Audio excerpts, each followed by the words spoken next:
তার জন্য আমাদের এই উদ্যোগে সারা দিয়ে আপনারা সবাই সহযোগিতা করবেন। উদ্বোধনী সঙ্গীত পরিবেশন করবেন।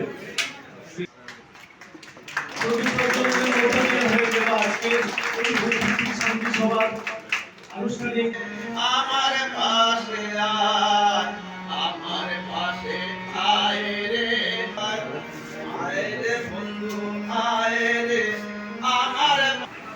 बुथ नंबर 37 और बुथ नंबर 39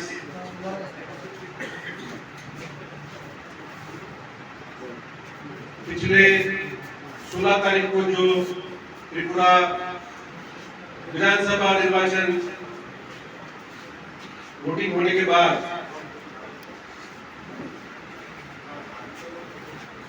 आगामी 2 मार्च काउंटिंग होगा।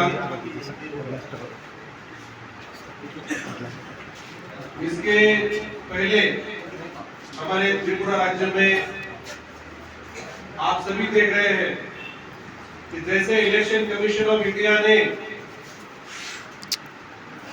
12 जनवरी को डिक्लेयर किया था कि त्रिपुरा का ये चुनाव अत्यंत शांतिपूर्ण तरीके से होगा, इसी तरीके से ये सभी चुनाव प्रक्रिया पूरी हो गई और आगे भी काउंटिंग के बाद भी यही शांति हमारे राज्य में आबादित रहेगी।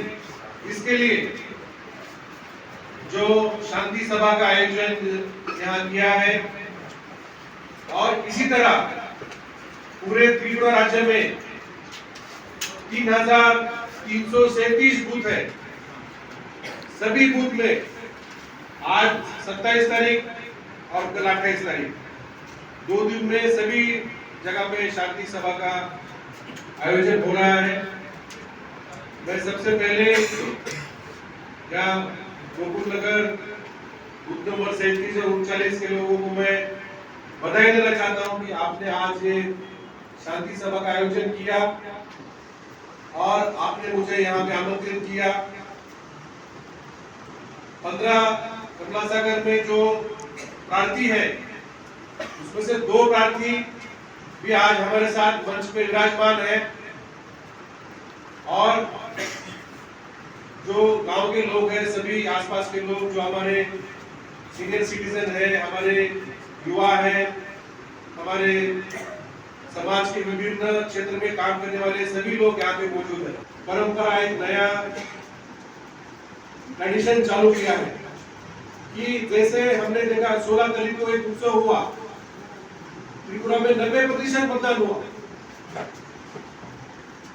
और आज हम देख रहे हैं आज है और एक उत्सव हमारे राज्य में सभी जगह में ये शांति सभा का एक उत्सव ही है।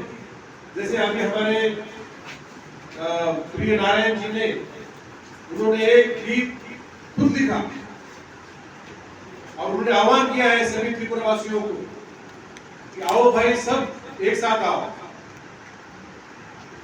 हम एक साथ रहते हैं, आज भी एक साथ हैं और हम लोग कल भी एक साथ रहेंगे। चुनाव हर 5 साल में होते हैं, चुनाव हर स्तर में होते हैं। ग्राम पंचायत में चुनाव होता है, पंचायत समिति में चुनाव होता है, जिला परिषद में चुनाव होता है, म्युनिसिपैलिटी में चुनाव होता है, आपका कोऑपरेटिव सोसाइटी में चुनाव होता है, आप देखते हैं प्रेस क्लब में चुनाव हो गया, आपके बार काउंसिल में चुनाव होता है, सब जगह चुनाव होता है। तो चुनाव जब भी होता है, चुनाव में एक चुनाव जीतता है, एक चुनाव हारता है, लेकिन कोई भी चुनाव अंतिम नहीं होता। उसके बाद समय समय पर चुनाव होता है और जो हारता है उसको भी अगले 5 साल में विरोधी पक्ष का दायित्व करना होता है, क्योंकि जो लोकतंत्र की जो परंपरा है उसमें 51% जिसके पास 50% से ज्यादा बहुमत है, उसको सत्ता मिलती है।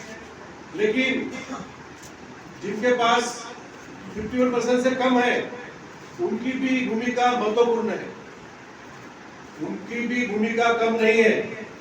आप लोग जानते होंगे विधानसभा में जो विरोधी पक्ष नेता होता है उसको भी कैबिनेट मंत्री का दर्जा मिलता है। क्यों मिलता है?